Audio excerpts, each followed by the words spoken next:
Hi viewers, welcome to our channel. ప్రస్తుతం మనతో పాటు సీనియర్ జర్నలిస్ట్ దాము బాలా సార్ ఉన్నారు. వారితో మాట్లాడదాం. నమస్కారం సార్. నమస్తే. సార్, చెరువుల్ని కబ్జా చేసి కట్టిన కట్టడాలన్నింటినీ కూల్చివేస్తూ వస్తున్న హైడ్రా దూకుడికి సుప్రీంకోర్టు బ్రేకులు వేస్తుంది అని అంటున్నారు సార్. అంటే హైడ్రాని ఇప్పుడు ఆపేయాలని సుప్రీంకోర్టు చెప్పినట్టుగా వార్తలు అయితే వినిపిస్తున్నాయి. మరి హైడ్రాకు సంబంధించి సుప్రీంకోర్టు ఏం చెప్పింది? మరి ఇప్పుడు దీన్ని ఆపేసే అవకాశం ఉందంటారా సార్?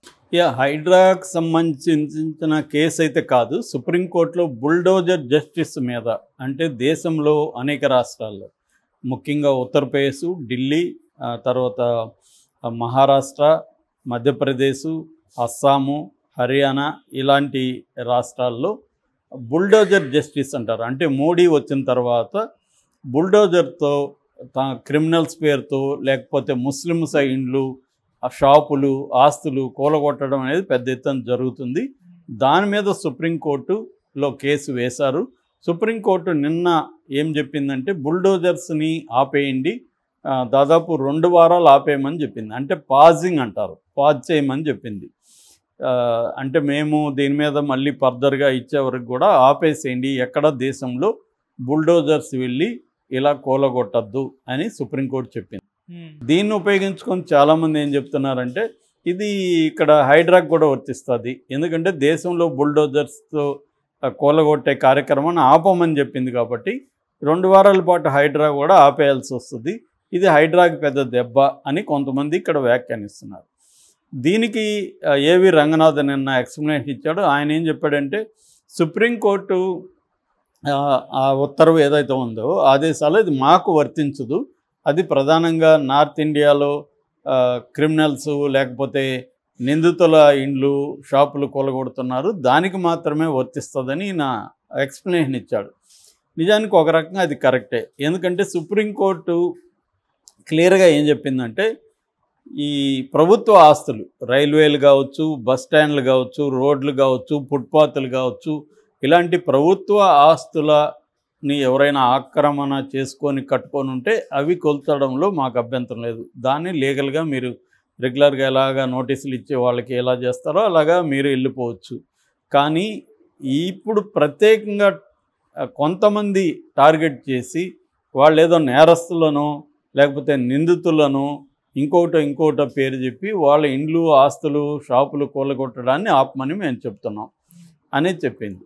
సో బుల్డోజర్ జస్టిస్ అనేది వేరు, హైడ్రా వేరు. హైడ్రా ఏం చేస్తుంది? ప్రధానంగా చెరువులు, నాలాలు ఆక్యుపై చేసి కట్టిన నిర్మాణాలు, అది బఫర్ జోన్లో ఉండొచ్చు, FTL ఫుల్ ట్యాంక్ జోన్లో ఉండొచ్చు, వాటిలో ఉన్న నిర్మాణాలు మాత్రమే ఇది టార్గెట్ చేస్తుంది తప్ప ఇక్కడ నేరస్తుల ఇండ్లో, నిందితుల ఇండ్లో కూలగొట్టడం అనే కార్యక్రమం హైడ్రా చేయట్లేదు.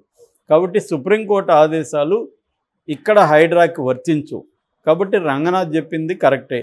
సో సుప్రీంకోర్టు ఇదైతే కాదు. కాకపోతే దీనివల్ల ఏమవుతుందంటే హైడ్రా కూడా చాలా జాగ్రత్తగా వ్యవహరించాల్సి ఉంటుంది. ఎందుకంటే ఇలా నీ ఇష్టం వచ్చినట్టు నువ్వే, సుప్రీంకోర్టు ఏం కామెంట్ చేసిందంటే ఎగ్జిక్యూటివ్సే జడ్జిల్లాగా బిహేవ్ చేస్తున్నారని కామెంట్ చేసింది. అలాగా ఇక్కడ కూడా వీళ్ళు ఎగ్జిక్యూటివ్స్, యాక్చువల్గా వీళ్ళు జడ్జిలు కాదు. అంటే ఏది కూలగొట్టాలనేది ఎవరు డిసైడ్ చేయాలి? ఆక్రమణ చేసుకున్నారంటే నోటీసులు ఇవ్వాలి, నోటీసులు ఇవ్వకపోతే అప్పుడు కూలగొట్టాలి. అది కాకుండా ప్రొసీజర్ని ఫాలో కాకుండా వీళ్ళు నోటీసులు కూడా ఇవ్వకుండా పోయి కూలగొడుతున్నారు.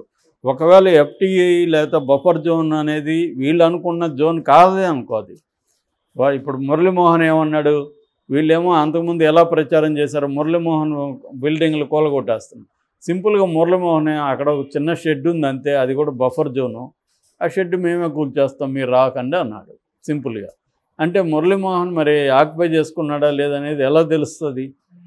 ఇలాగా హైడ్రాతో కూడా ఇబ్బందులు, రేపొద్దున హైడ్రా వల్ల కూడా రేవంత్ రెడ్డికి ఇబ్బందులు ఉన్నాయి లీగల్గా. ఆల్రెడీ ఇప్పుడు హైకోర్టు డీటెయిల్ రిపోర్ట్ ఇవ్వమని హైడ్రాని అడిగింది, అసలు గవర్నమెంట్ని అడిగింది. అసలు ఈ హైడ్రా ఏర్పాటే చట్టబద్ధం కాదు అనే దాని మీద వీళ్ళ అభిప్రాయం కూడా అడిగింది. కౌంటర్ ఏమని అడిగింది, కౌంటర్ ఇప్పుడు వేయబోతున్నారు వీళ్ళు.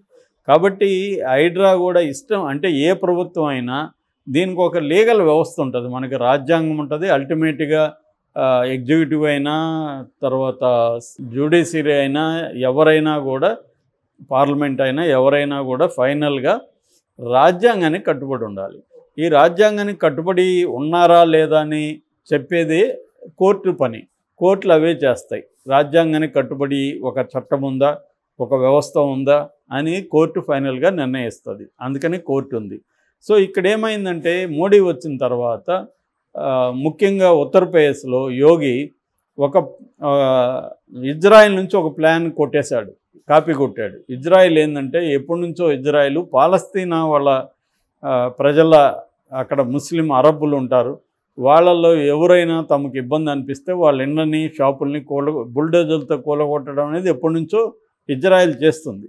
మోడస్ ఆపరెండి అంటారు, ఇజ్రాయెల్ మెథడ్ అది. దాని నుంచి తను కాపీ కొట్టి ఏం చేశాడంటే ఉత్తరప్రదేశ్లో క్రిమినల్స్ నేను సహించననే పేరుతో అతను క్రిమినల్స్ని ఎక్కువగా ముస్లిమ్స్ని టార్గెట్ చేయడం మొదలుపెట్టాడు.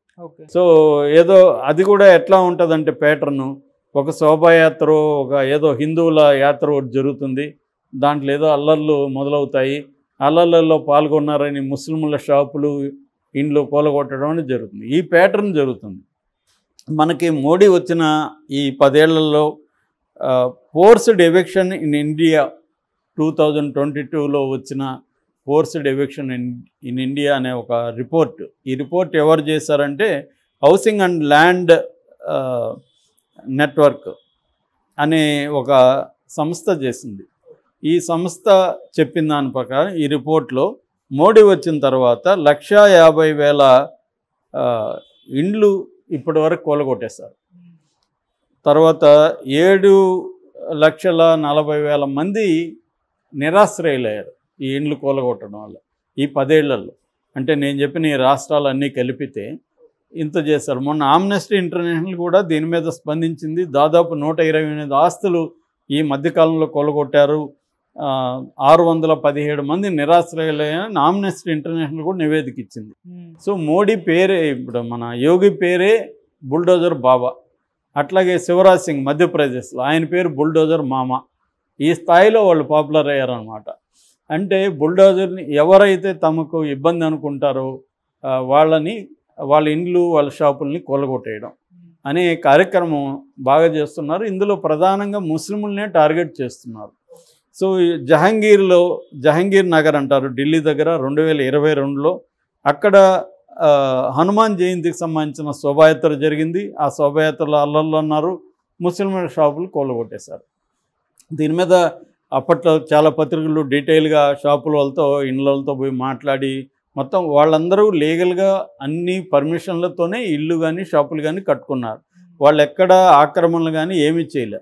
ఇప్పుడు ఒక రాళ్ళు వేస్తానో లేకపోతే ఒక గొడవలో పాల్గొంటేనో వాళ్ళ ఇల్లు కూలగొట్టే అధికారం గవర్నమెంట్లకు ఎవరిచ్చారు?